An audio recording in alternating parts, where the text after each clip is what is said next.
عن المنکر وأولئک هم المفلحون۔ آپ میں سے ایک جماعت ایسی ہونی چاہیے جو دعوت اللہ، دعوت خیر کا کام کرے، نیکی کی طرف دعوت دے اور برائی سے روکے، اور یہی لوگ بہترین لوگ ہیں۔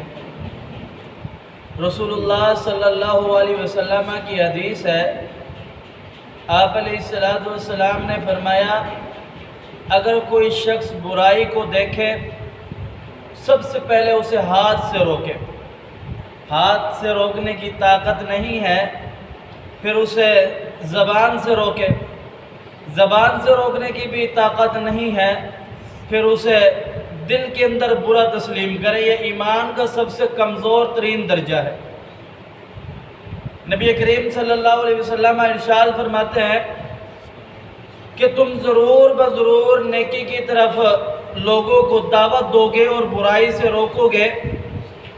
اگر تم نے ایسا نہ کیا تو پھر قریب ہے کہ رب تعالیٰ تم پر عذاب مسلط کر دے اور تم دعائیں کرو، تمہاری دعائیں اللہ کے ہاں قبول ہی نہ ہو۔ اللہ رب العالمین ایک اور جگہ ارشاد فرماتا ہے، کنتم خیر امت اخرجت للناس تأمرون بالمعروف وتنہون عن المنکر۔ تم میں سے بہترین لوگ وہ ہیں جو نیکی کی طرف حکم دیتے ہیں، نیکی کی دعوت کا حکم دیتے ہیں اور برائی سے روکتے ہیں، اور یہی بہترین لوگ ہیں تمہارے اندر۔ آپ علیہ السلام کے ایک حدیث سے فرمایا، بلغوا انی ولو آیا، آپ نے جو بھی اچھی بات سنی ہے اسے آگے پہنچا دو، جو بھی دین سنا ہے اسے آگے پہنچا دو۔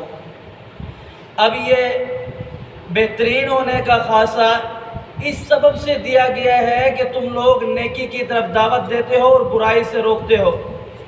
اب تک جو یہ ذمہ داری ہے صرف ایک طبقے، صرف ایک گروہ کے ساتھ جڑی ہوئی ہے، باقی سارے لوگ اس سے دور ہو گئے ہیں، انہوں نے اس ذمہ داری سے ہاتھ اٹھا لیا ہے۔ وہ لوگ ہیں طلباء اور علماء۔ اب ان لوگوں کے خلاف بھی دنیا نے ایسا پروپیگنڈا کیا کہ یہ لوگ تو جو ہے قدامت پسند لوگ ہیں، رجت پسند لوگ ہیں، پرانے ذہن کے لوگ ہیں، پرانے زمانے کے لوگ ہیں، ترقی سے انہیں کوئی سروکار ہی نہیں، ان کی سوچ مسجد، منبر، محراب اور مدرسے کی چار دیواری تک ہے۔ تو اللہ رب العالمین فرماتے ہیں کہ بہترین لوگ وہ ہیں جو نیکی کی طرف دعوت دیتے ہیں اور برائی سے روکتے ہیں۔ یہ لوگ جو لوگ کہتے ہیں کہ ان کی سوچ مسجد اور منبر اور محراب اور مدرسے کی چار دیواری تک محدود ہے، وہ اگر دیکھیں رسول اللہ صلی اللہ علیہ وسلم نے جب دعوت قولوا لا الہ الا اللہ دی تو اس وقت کچھ لوگوں نے اسلام قبول کیا، انہیں صف اول دین کے طلباء کہا جاتا ہے۔ انہوں نے دین کی خاطر قربانیاں دی، اولادیں پیش کی، گھر بار چھوڑا، بیوی بچے چھوڑے، مال قربان کیا، سولیوں پر چڑھ گئے، انگاروں پر لیٹ گئے، بڑی مشکلوں، بڑی پریشانیاں صحیح دین اسلام کی خاطر کہ یہ دین پوری دنیا میں پھیلے، حتیٰ کہ ہجرت کرنی پڑی۔ جب آپ ہجرت کر کے مدینے جا رہے تھے تو پھر یہ کافر، یہ کفار، یہ مشرکین مکہ خوش ہو رہے تھے کہ اب دین ختم ہو گیا، اب محمد علیہ السلام کا نام لینے والا کوئی نہیں رہے گا، اب کلمہ ختم ہو گیا، اب تو ہمارا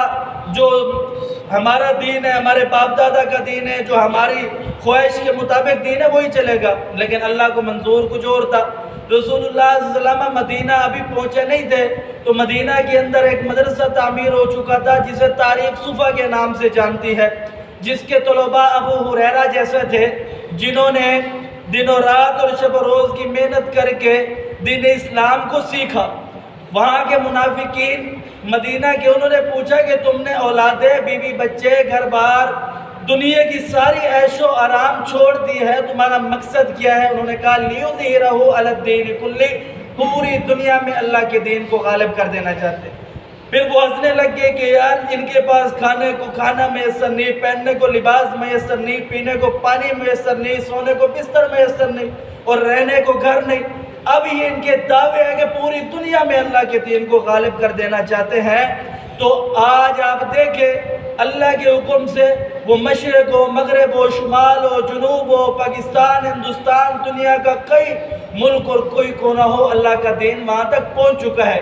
اور آج بھی ان طلباء، ان علماء کا ماتو مقصد یہی ہے کہ پوری دنیا میں اللہ کے دین کو غالب کرنا، اور اللہ کے یہاں بہترین لوگ ہیں یہ۔ اللہ سمجھنے عمل کی توفیق دے۔ اقول قولی ھذا استغفر اللہ لی ولکم ولسائر المسلمین۔